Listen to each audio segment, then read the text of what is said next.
नमस्कार, मैं जसवंत सिंह राजपूत। आपका एक बार फिर से स्वागत है हमारे यूट्यूब चैनल भारत की आत्मा में।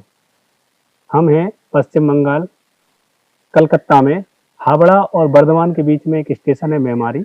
मेमारी से 5 किलोमीटर दूर एक आश्रम है जिसका नाम है निशंक आश्रम। हम उस आश्रम के आप इधर दिखाइए, बरगद के पेड़ के नीचे बैठे हुए हैं। ये सैकड़ों साल पुराना बरगद का पेड़ है, एक सिद्ध स्थल है और हम यहाँ बात करने वाले हैं हमारे स्वामी जी से। स्वामी जी का परिचय है श्री नारायण ब्रह्मचारी जी और इनसे जानेंगे इस आश्रम के बारे में। तो नमस्कार, स्वागत है आपका हमारे चैनल में। तो हम सबसे पहले जानना चाह रहे थे इस आश्रम में क्या-क्या गतिविधि होती है? गतिविधि मीन्स हमारा जो पूजा पाठ हर रोज का जो होता है वो तो कृष्ण पूजा आरती हमारा होता है। हाँ। इसके अलावा हर रोज के लिए जो स्टूडेंट को पढ़ाया जाता है और साल भर में जो उत्सव होता है, अलग अलग प्रकार से उत्सव होता है अलग अलग तिथि में। और कुछ गरीबों को मदद किया जाता है कपड़ा दे के, अन्न दे के, बहुत प्रकार के मतलब सेवा काम यहाँ होता है। तो आपने एक जो सेवा का काम बताया है, गरीबों को अन्नदान देना या कपड़े देना, वस्त्र देना, कम्बल देना, तो ये तो समय समय पर चलता होगा। हाँ। लेकिन एक बात जो आपने बताई है कि हमें बच्चों को शिक्षा दी जाती है, तो वो सशुल्क है या निःशुल्क है? सशुल्क है, बिल्कुल निःशुल्क नहीं है। निःशुल्क मतलब कि उसमें कोई मतलब कि लाभ उठा नहीं पाता है। मैं बोलने का मतलब सिर्फ यही है कि वो आते हैं और पैसा नहीं लगता है तो घूम फिर के चला जाता है। मतलब अगर फ्री में अगर पढ़ाएं हाँ, तो उसका कोई वैल्यू नहीं रहेगा, वो आएंगे नहीं डेली। हाँ, तो इसलिए थोड़ा सा शुल्क लिया जाता है और वो इतना थोड़ा सा कि वो शुल्क का अंदर आता है नहीं। मतलब एक तरह से ये हमें जो जानकारी है कि अदर जगह जो अन्य जगह पे महीने में जितनी शुल्क लगती है उतनी यहाँ पे साल भर में लगती है। साल भर में उतना भी नहीं लगता। अच्छा, उतना भी नहीं लगता, उससे भी कम है। तो फिर जैसे आप सेवा का काम करते हैं, जैसे आपने कहा पढ़ाई करवाते हैं बच्चों की कम शुल्क में, तो जो पढ़ाने वाले टीचर हैं जो, तो वो तो बाहर से आते होंगे, तो उनका खर्च कैसे होता है? उनको थोड़ा-थोड़ा करके कुछ दिया जाता है, किसी को देता है और किसी को मतलब कि जो स्टूडेंट लोग पहले से पढ़ते थे, पहले हमारा जो ये अभी जो टीचर लोग हैं, इन लोगों को तैयार किया है पहले हमारे स्वामी जी लोग पहले पढ़ाते थे। उस समय दूसरा कोई टीचर नहीं था। अब वो स्टूडेंट लोग अभी धीरे-धीरे टीचर बन चुका है और वो लोग देखा कि हम लोग को बचपन में इतना मदद किया स्वामी जी लोग, और हम लोग भी अभी हमारा जो नया-नया बच्चा लोग आ रहे हैं उन लोग को हम लोग पढ़ाएंगे और वो लोग ऐसे पढ़ाते रहते हैं, मतलब कि सेवा देते रहते हैं। उसका साथ-साथ वो लोग जो नौकरी का लाइन में जाना चाहता है तो उसके लिए वो लोग तैयारी भी करते हैं और ऐसा-ऐसा कुछ करके वही लोग पढ़ाते रहते हैं।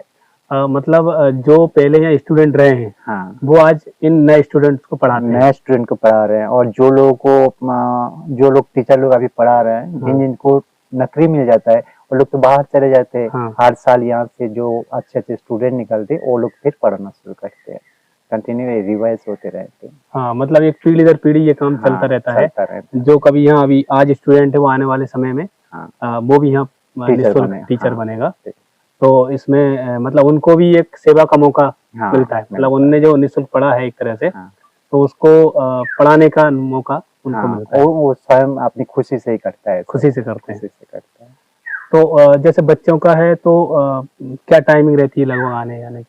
आने जाने की टाइमिंग जो है सुबह 6 बजे लोग आते हैं, 5:30 बजे आ जाते हैं। पौने 6 बजे से मतलब कि कुछ प्राणायाम किया जाता है, कराया जाता है, कुछ योगा कराया जाता है। उसके बाद प्रार्थना होता है, प्रार्थना के बाद फिर ध्यान होता है, ध्यान के बाद 9 बजे तक पढ़ाया जाता है। मतलब कि 6:30 से 9 बजे तक पढ़ाई होता है और ये जो बीच में 45 मिनट्स इसमें योगा रहता है, योगा प्राणायाम और ध्यान वगैरह प्रार्थना सब कुछ रहता है। तो 9 बजे के बाद जो बच्चे जहाँ एडमिशन रहते होंगे रेगुलर स्कूल में वहाँ पढ़ने जाते हैं? हाँ, यहाँ छुट्टी हो जाते हैं, वो लोग अपना-अपना घर चला जाता है, फिर जो कुछ ये करके स्कूल चला जाता है। मतलब ये जो पढ़ाई है वो स्कूल के अलावा है, एक्स्ट्रा स्कूल के अलावा, हाँ, लगभग 3 घंटे। हाँ। तो 3 घंटे में उनको योग, प्राणायाम, ध्यान, प्रार्थना, इसके साथ साथ जो सिलेबस है, हाँ। जो उनका क्लास जो चलता है, हाँ, उसके हिसाब से उनको उसमें भी पढ़ाया जाता हाँ, है। पढ़ाया जाता है। तो इसके अलावा और एक्टिविटीज भी जैसे खेल वगैरह भी होते हैं क्या? हाँ, खेल तो होते हैं यहाँ। ये सुबह का टाइम छोड़ के हाँ, योगा होता है, मार्शल आर्ट भी होता है, तो उसकी टाइमिंग कब रहती है? और शाम की टाइम होती है। अच्छा, मतलब वो कि शाम वो के लोग टाइम। जब स्कूल से वापस आ जाते हैं ना, हाँ, हाँ। उसके बाद सबको बोला गया है कि जिनको इसमें इच्छा है, वो लोग आके प्रैक्टिस करते हैं। मतलब और एक्टिविटी उसके साथ हाँ, साथ जोड़ी जाती है। हाँ। तो एक तरह से उनको पुश किया जाता है हाँ, आगे बढ़ने कुछ के लिए। किया जाता है। हमारा सामने जो ग्राउंड है, अभी बरसात का समय है, इसलिए क्रिकेट नहीं हो रहा है, हाँ। नहीं तो हर रोज यहाँ बच्चे लोग क्रिकेट खेले और अच्छा। बैडमिंटन खेलता है। सब कुछ की व्यवस्था है यहाँ।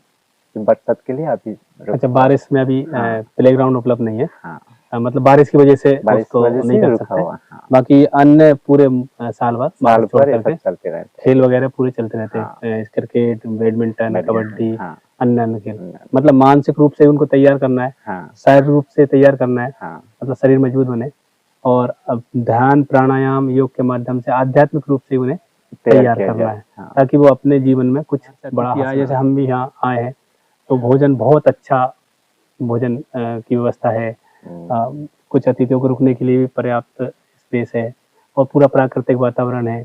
कुछ यहाँ जो देखा कि रेगुलर रुकने वाले संत भी हैं, और कुछ व्यवस्थापक भी एक तरह से यहाँ हैं। मंदिर की आरती होती है, पुजारी हैं। तो ये सब, इसमें बहुत सारा खर्च भी होता होगा, तो उसका कैसा क्या मैनेजमेंट रहता है? खर्च जो होता है उसके लिए जो भगत लोग होते हैं वो लोग कुछ डोनेशन करते हैं। हाँ। और हमारा आश्रम का कुछ ज़मीन है, तो उन ज़मीन पर 3-3 फसल होता है। हाँ, और जो फसल होता है, वो फसल से भी हमारा आश्रम का ज़्यादा कम होता है। फसल से होता है और फसल से भी दूसरा होता है, और डोनेशन। भक्त से जो डोनेशन आता है उससे चलता है। हाँ, अभी हमने देखा कि जो बच्चे पढ़ते हैं, वैसे तो खुले मैदान में प्राकृतिक वातावरण पढ़ते हैं, लेकिन उसके अगर बारिश होती है तो उसके लिए व्यवस्था भी उसके लिए भी व्यवस्था है। हुई है। पहले भी था। हाँ। और जो पहले से था वो थोड़ा बहुत दिन पुराना हो गया, इसीलिए हाँ। वो टूट-मुट रहा है। अभी हाँ। नया-नया बन रहा है। नया-नया बना। हाँ, तो हमारी बात हुई थी स्वामी जी से निशंक आश्रम के बारे में। हमें जितना लगा उतना हमने जानकारी प्राप्त की। इसके अलावा आप भी यहाँ घूमने आ सकते हैं, और प्रतिदिन यहाँ बहुत सारे लोग यहाँ आते हैं, यहाँ आध्यात्मिक वातावरण का आनंद लेते हैं बैठ कर के, और शांति का अनुभव करते हैं। इसके अलावा उधर हमने आपको दिखाया कि ये हम बरगद के पेड़ के नीचे बैठे हैं। ये सैकड़ों साल पुराना बरगद है। तो हमने यहाँ आश्रम में रुके, बहुत अच्छा अनुभव हमें, शांतिमय वातावरण, आध्यात्मिक वातावरण में हम यहाँ रुके। तो आपका बहुत बहुत धन्यवाद।